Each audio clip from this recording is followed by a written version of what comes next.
So now we'll look at a third type of similarity, which would be personality similarity. Chances are you share commonality with your friends in terms of your personality. This can be in the cognitive domain, how you view the world.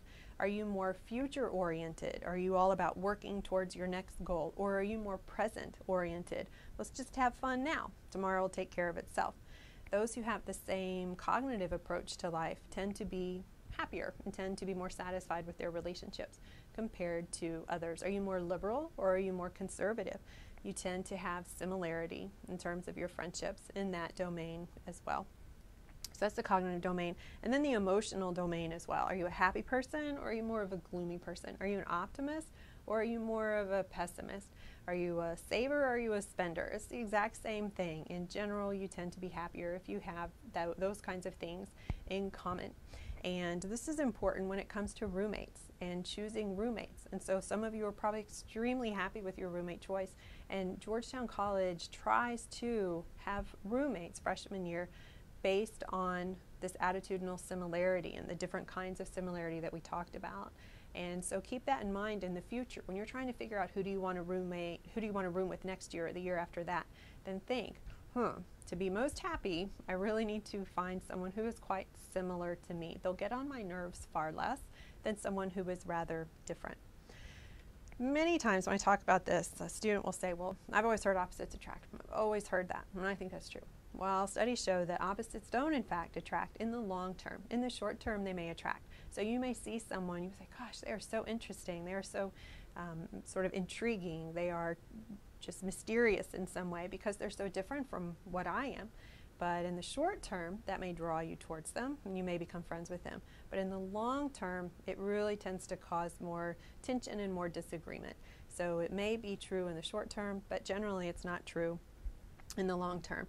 And in fact, this led this person, do you know who this person is? This is Howard Stern.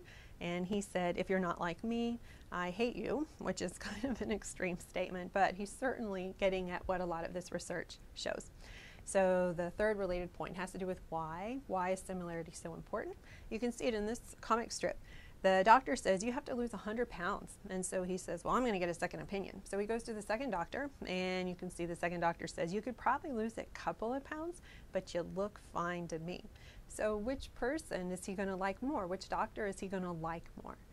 He's going to like the second doctor more. Why? Because they have more in common. They're more similar. And this relates to the first point, which is that when we have similarity with our friends, then that's more comforting. It's more reassuring. Our friends validate us in who we are, in what we believe, in what our goals are, in what we stand for, in terms of our pasts, and so on.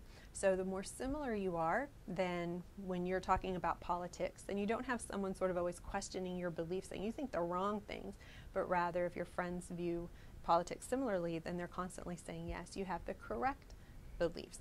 A related point is that it's more effortless. You don't have to worry if you have a lot in common about, oh, I probably shouldn't talk about that topic.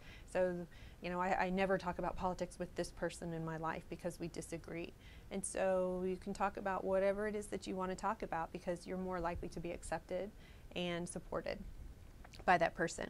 And the greatest advantage of similarity is that you simply fight less. You have fewer conflicts. You have less disagreements. Why? Because you agree on more things. And even minor things can make a difference. If you and your roommate don't like the same music, for example, then every single time someone's got the music on, one person is not happy, or they feel like they're sacrificing and so on. And it may seem like such a minor, inconsequential thing, but these sort of minor, inconsequential things can really add up, and they can build, and they can gradually turn into major, major things.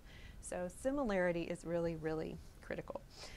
The last thing we're going to talk about with friendship has to do with deterioration of friendship. So why do our friendships end? And you can think for a minute about some friend that you used to be friends with and now that you are no longer friends with, or maybe someone you felt much closer to before and now somehow that friendship has weakened.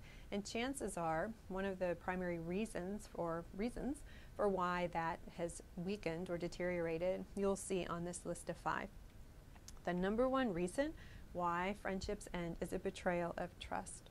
So this would include things like your friend went out with someone you used to go out with, or someone you were currently going out with. And so that is an ultimate betrayal. It would include things like lying, feeling like your friend lied to you, feeling like your friend didn't stand up for you, didn't come to your defense if someone was criticizing you, and so on. All that's betrayal of trust. That's the number one reason why friendships end. So always be careful when you're dealing with your friends, and make sure that you're always truly there for them, supporting them. A second one is an environmental factor. We said proximity was one of the biggest predictors of forming friendships. Well, losing proximity is one of the biggest predictors of losing friendships.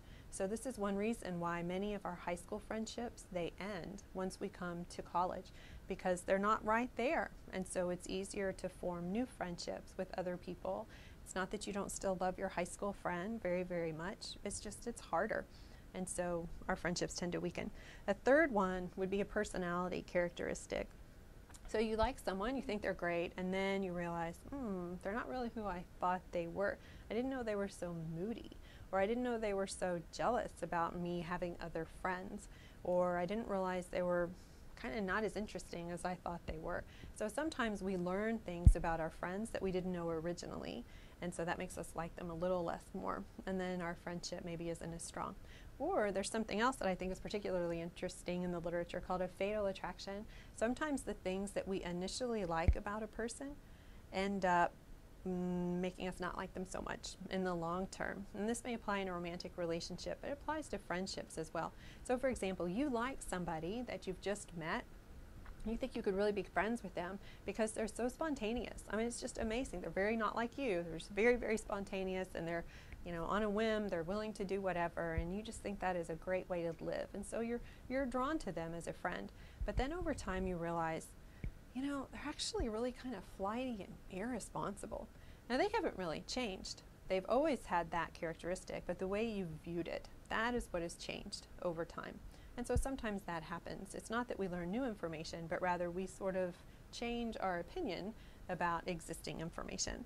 And then the fourth one is a situational factor. This would include things like your best friend becomes involved in a dating relationship with someone else, and so now you just don't have as much time with them, and so that causes your friendship to weaken. So if you don't want that to happen to you, then make sure you always still have time for your friend or for your friends, and make sure that you all still are able to hang out with each other, even once you start getting very, very busy, if you want to hang on to that friendship. And then the last one is dissimilarity. And remember, that was our second big predictor of friendship. So it's not surprising that dissimilarity is going to cause the end of a lot of friendships. So that's the end of our session on friendships. I hope that you are able to seek out people that you genuinely care for and that you like, that you give others a chance, and that maybe some of the information we talked about today will be helpful. So good luck with your friendships and your time here at George.